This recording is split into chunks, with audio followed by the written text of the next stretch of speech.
Okay, let's go live to Toronto Police Headquarters now for an update on a shootout on Organized Crime Enforcement, dubbed Project Poppy. Let's listen in. Krofchek of the Integrated Gun and Gang Task Force will be providing an update on a shooting incident that occurred on Queen Street West on November 11th, 2024. Following their remarks, they will be available to answer questions from the media. Superintendent? Thank you. Good morning, everyone. We're here today to announce the results of Project Poppy, an ongoing investigation stemming from the shocking gunfight that occurred on Queen Street West on November 11th, 2024. As you may recall, that incident was an audacious, reckless, dangerous exchange of gunfire that occurred in downtown Toronto. It is nothing short of a miracle that no one was injured or killed, including innocent civilians or our police officers. On that night, 3 suspects arrived at a building on Queen Street West in a stolen motor vehicle. Each suspect was armed with a handgun. They opened fire into the building. That building was a music recording studio hosting a packed birthday party. The occupants of the music studio returned fire. And in the chaos, the original suspects took cover behind an unmarked police car occupied with 2 plainclothes police officers. The vehicle, with the officers still inside, was hit repeatedly by gunfire. The suspects in the stolen vehicle attempted to flee, but were intercepted by responding police officers. One of those suspects was apprehended. 2 managed to get away in the chaos. Meanwhile, numerous individuals fled the recording studio. While they did so, they discarded multiple firearms on the ground, in laneway, and in nearby garbage bins. Officers quickly entered the studio and discovered multiple individuals in a significant cache of firearms, including automatic weapons, assault rifles, and handguns. You'll see disturbing video momentarily showing these weapons being carried and fired during the gunfight. You'll see what our officers are facing on the street daily. In total, we seized 16 firearms and arrested 23 individuals that night. And several people were charged with firearm offenses, and one of them with failing to comply with a court release. Following further investigation, some of those charged that night had their charges stayed. Also, one suspect arrested last night was charged with the April homicide of a Mr. Matthew Burgard. A task force was created, led by the Integrated Gun and Gang Task Force, to identify those involved in this gunfight. They have been relentlessly seeking suspects since this incident and will continue to do so until every individual connected with this case is brought to justice. This case serves as a powerful reminder that the Toronto Police Service remains unwavering in its commitment to holding individuals accountable for actions that endanger public safety. I want to take this opportunity to recognize the officers who bravely ran towards the gunfire that night. Think about that for a moment. They ran towards the gunfire. I'd also like to thank the task force, many of the members that are here today, for their unwavering dedication and commitment to making our city safer. Now, I will turn things over to Inspector Paul Krafchek from the Gun and Gang Task Force.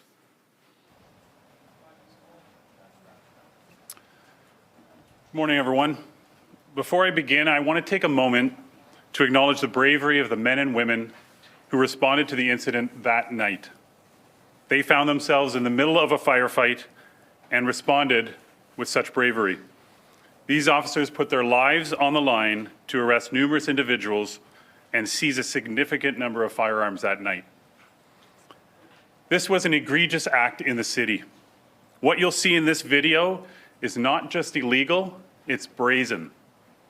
Guns treated like toys and lives treated as afterthoughts. I'd like to bring to your attention the video on the screen.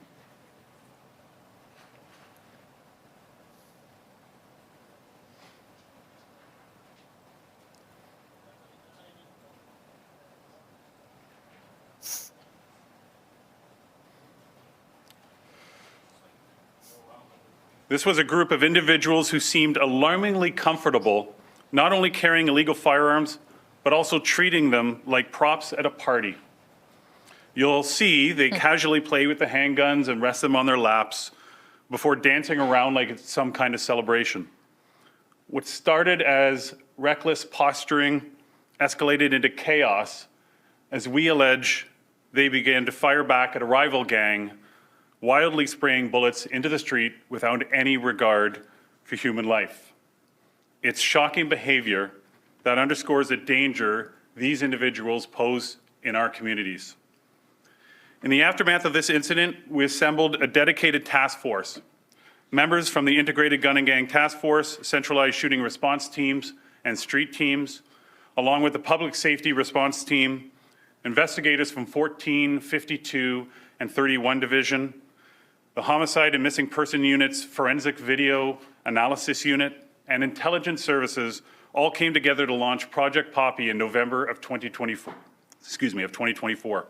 They were supported by the Ministry of the Attorney General throughout. This team was led by Detective Sergeant Mike Palermo, Acting Detective Sergeant Brent Johnson, and Detective Jeff Correa. Many of them are here in the room, and I just want to thank them personally for the amount of work they've performed here and the success of the project. They have worked tirelessly since day one, identifying and tracking down those responsible. This is not easy work, especially when those are violent suspects who know they're being pursued. I cannot say enough about the dedication of these investigators. Our streets are safer today because of them. One of the first steps the task force took after reviewing the evidence was to consult with the Ministry of the Attorney General to stay the charges against 5 of the people initially charged that night. Since then, the task force has arrested 14 additional suspects and laid over 100 new charges. The news release we're sharing today outlines their names and the charges laid. It also lists 9 people who have warrants for their arrest in relation to this incident and who we are actively looking for.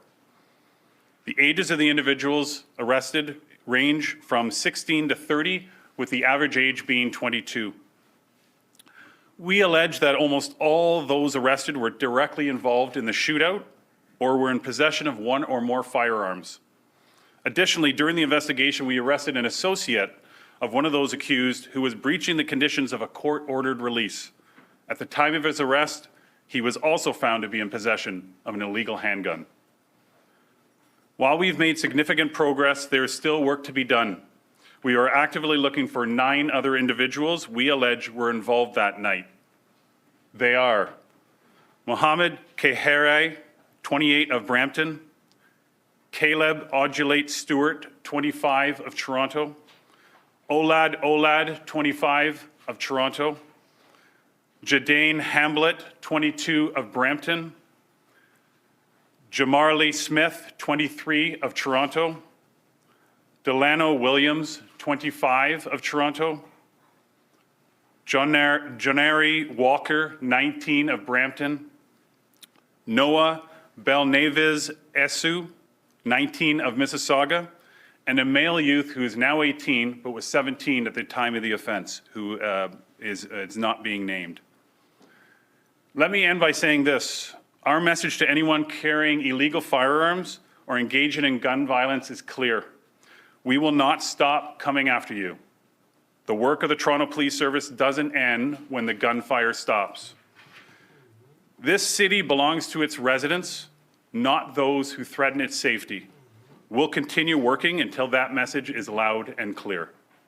Thank you, and we'll now take questions.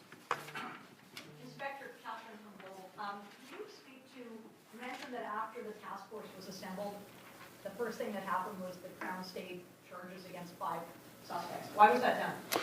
So the first thing was the task force got together was getting through the evidence, getting through the video evidence that we collected. As you can appreciate, the night, it was chaotic. And obviously people are found in proximity to firearms. And so they were arrested and charged for that reason. But once they went through the evidence fairly quickly, they realized that 5 of them actually deserved to have their charges stayed, worked with the Ministry of the Attorney General, and that's why they were stayed quite quickly, in my opinion. So none of those 5 people have been rearrested or charged? None of those 5 people have, and I don't expect them to be. And my supplementary question. At the time, many of us in the media obtained video that was posted on social media showing people, as you said, posturing in the recording studio with their guns. Was it that video that led to the 3 suspects arriving in the stolen vehicle? Was it a rival gang situation, do you allege? So, well, I'm alleging it as a rival gang situation, yes. I will say that it's obviously part of the evidence we're looking at.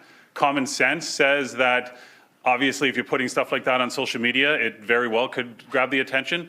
But I'm not going to comment directly on that, but it's definitely something we are looking at, yes. Was it mentioned that one of the suspects was also wanted in a murder? Can someone expand on that? So that night, a 16-year-old youth was arrested who ended up being charged in relation to a separate murder. Can you name the gangs involved that are being investigated? Or? So I knew I'd get this question, and it's a good question, but I'm not up here to give them any notoriety whatsoever. I don't want to say their names. They don't deserve it, and quite frankly, I don't see the purpose. We know who they are, and that's the most important thing, but I'm not going to name them. And do you think these suspects are still in the GTA, Toronto, somewhere from Mississauga? Do you think they're hiding out somewhere here? And if so, what do you want to say to friends, family, people who may know where they are? Yeah, people are going to know where these people are. I would encourage them to do the right thing, and if they don't want to call police directly and give their names, to please call Crime Stoppers, because these are very dangerous people. Are they all in the GTA?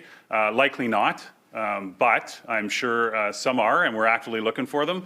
The thing is, CPIC goes everywhere. So these people can't outrun the fact that they're wanted, and they will come into contact with police, and they will be in our custody at some point. Of those that you've arrested, you said in the new batch was what, 16, how many people? 14 additional new arrests? Yes. How many are out on bail? About 8 were out on bail at the time they were arrested. Are they back out, or are they now before the courts? In custody, are they still in custody? Some are still, many are still in custody, and some have been released, yes. You don't have a specific number? I don't have the specific number with me right now. More questions? Can you just speak to the video? I mean, it's shocking to see when we hear this, in our stories on the news tonight. I mean, that's a shocking video. So I completely agree with you that it's shocking. There's a couple things that strike me when I look at that video. First of all, the casualness of what they're here with guns in their laps like they're cell phones. They're dancing around, celebrating basically with these guns, jumping around. They don't have a care in the world. It's like they don't expect that they're going to get caught with this. So whatever we've done in society that's allowed these people to have the confidence to do this thing, I'm obviously not going to figure that out tonight or today, but the reality is something has allowed them to be this comfortable, posted on social media. That's the number one thing. Second thing is, I would love to say that this is not happening across the city, but the reality is there were police officers there that night that were brave, got involved, got caught in the crossfire, and the quick response is what allowed us to be there right away, obviously, and make arrests, and people have to get rid of their guns. This is happening across the city, right? There are people that are getting together that have guns, that everyone's showing up practically with a gun. The reality is we got there quick, and that's why we have so many in this instance. But I'm not going to stand up here today and say this is a complete rare instance, because I don't personally believe it is, unfortunately. Inspector, do you think this recording studio was like a clubhouse for this gang, or has it been used before? If I live in the neighborhood and there are tons of condos down there, it's an unforgettable night. What was the purpose of this place? So I'll put recording studio in air quotes, because I mean it's somewhat of an recording studio. I guess it has some equipment. The reality is I don't have that information, whether that's some place, a common place. I know it was one of theirs birthdays who we arrested that night, and who is facing additional charges on this go around. But I don't know whether they've used it before. Can you say whose birthday on the list? Yeah, it was Montague's. Okay, thank you. You're welcome. Can you talk about, is there any new findings of the investigation So I believe when we announced earlier, all the handguns were illegal, and they have all traced to the United States, and that was done within a couple of days of the shootout. Other than that, obviously, they're sent for ballistic testings, which can make linkages to other crimes, but I'm not here to talk about that today. Inspector, just with the recording studio and put quotations, was there any involvement in music and the songs that were being recorded that was linked to sort of part of this gang battle? I don't have information that there was something being recorded for the purposes of putting it on YouTube or anything that night. Obviously, gangs, one of the methods of getting information out and dissing each other is through YouTube music videos, but I don't have that information with me today. One more question. Why put out this video? What's the point? I know you're looking for 9 other individuals, but is that why? Yes. Well, for instance, if you look at there's a person in red that you'll see in the middle. He's one of the wanted parties. And I want people to be honest, I want this to shock people in the sense that I want these faces to get out there. We need to find these people. We need to get them off the street. And it's important for the residents of the city of Toronto to know that this is what's happening in their city. And I'm hoping that this will get more attention so that we can get these people and bring them to justice. Thank you. This concludes today's news conference. Thank you, everybody, for coming. You've been listening live to this shocking press conference from Toronto Police Headquarters. By shocking, I mean that video that you were just watching on your screen a moment ago about Project Poppy and this task force that was assembled after the shooting on Remembrance Day last year. We heard from police today 14 more people have been arrested, 105 charges in total. The suspects ranging in age from 16 to 30. And by the way, 8 of the 14 people arrested were out on bail for previous criminal charges. Police continue to look for 9 other people.